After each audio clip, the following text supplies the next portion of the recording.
സംസാരിക്കാൻ കിട്ടുന്ന ഒരവസരവും മിസ്സാക്കാതെ ലൂട്ടിൽ നല്ല അന്തസ്സായിട്ട് സംസാരിച്ചുകൊണ്ടിരുന്ന കുട്ടിയായിരുന്നു ഞാൻ. പക്ഷേ ലണ്ടനിൽ വന്ന ശേഷം എനിക്ക് സംസാരിക്കാനും പറയാനും അങ്ങനെ അധികം ആൾക്കാരെ കിട്ടാറില്ല. ആകെ സംസാരിക്കുന്നത് വീട്ടിൽ ഞങ്ങൾ രണ്ടുപേരും കൂടെ സംസാരിക്കാറുണ്ട്. അത് കഴിഞ്ഞാൽ പിന്നെ ജോലി സ്ഥലത്ത് പോയി കഴിഞ്ഞാൽ അത് റിലേറ്റഡ് കോൺവെർസേഷൻസ് ആയിരിക്കും. അതല്ലാണ്ട് നമ്മൾ ലൂട്ടനിലായിരുന്ന സമയത്ത് എനിക്ക് കുറേ കുട്ടിപ്പട്ടാളം ഉണ്ടായിരുന്നു. എല്ലാ ദിവസവും അറ്റ്ലീസ്റ്റ് ആരെങ്കിലും ഒരാളെ കാണാറുണ്ട്.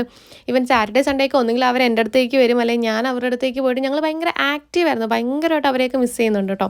ഞാൻ വീട് ഷിഫ്റ്റ് ചെയ്ത സമയത്ത് എന്നെ കുറച്ച് പേര് ഹെൽപ്പ് ചെയ്തു എന്ന് പറഞ്ഞിട്ടുണ്ടായിരുന്നു. അങ്ങനെ ഞങ്ങൾ ഇന്ന് പോകുന്ന സമയത്ത് ഒരു പുള്ളിക്കാരിക്ക് വയ്യായിരുന്നു. അപ്പോൾ ആൾക്ക് വേണ്ടിയിട്ട് ചിനിക്കൂട്ടിനും പിന്നെ വേറൊരു ചേട്ടനും കൂടെ കേട്ടോ പെട്ടിയൊക്കെ എടുത്ത് വെച്ചു. അപ്പോൾ ഞാനത് ആലോചിക്കുമായിരുന്നു, നമ്മളെ ഒരു സമയത്ത് ഒരാൾ ഹെൽപ്പ് ചെയ്തു, നമ്മളും അതുപോലെ തന്നെ റെസ്പോൺസിബിൾ ആണ്. അതേപോലൊരു സിറ്റുവേഷൻ എൻ്റെ മുന്നിൽ വന്നു, കറക്റ്റ് എക്സാക്ട്ലി 2 പെട്ടി പെട്ടിയൊക്കെ ആയിട്ട്. അപ്പോൾ ഞാൻ ജസ്റ്റ് അതൊന്ന് മെമ്മറൈസ് ചെയ്തു. അങ്ങനെ ഞങ്ങൾ ലൂട്ടിനെത്തി. ലൊക്കേഷൻ കണ്ടാൽ നിങ്ങൾക്ക് മനസ്സിലാവും. ഞങ്ങൾ ലൂട്ടിനെത്തി. ഞങ്ങൾക്ക് കാണാൻ പറ്റിയ എല്ലാ കുട്ടിപ്പട്ടാളത്തെയും കണ്ട് ഞങ്ങൾ കുറച്ച് ഗെയിംസൊക്കെ കളിച്ച് ഞങ്ങൾ എൻ്റർടൈൻഡ് ആയിട്ടോ തിരിച്ച് ഞങ്ങൾ ലണ്ടനിലേക്ക് വന്നത്.